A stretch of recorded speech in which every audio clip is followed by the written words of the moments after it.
Jeremy, the repair technician at Norman's Musical Instruments, and I'm going to show you a few tips on maintaining your instrument and getting the most out of it.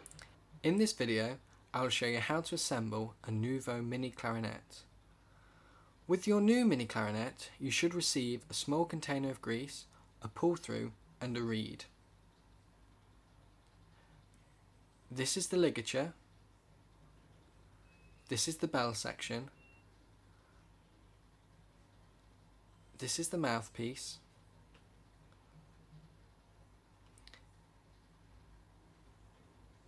and this is the main body. First, I will show you how to assemble the mouthpiece. Remove the caps as shown.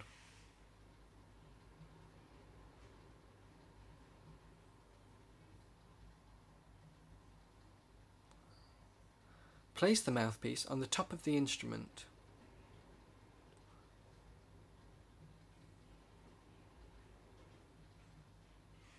Then, take the bell section.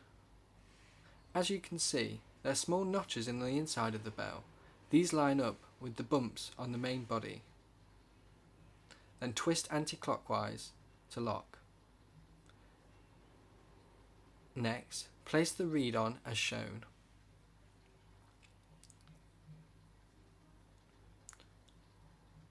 Then slide the ligature over and click the lever down to lock the reed in place.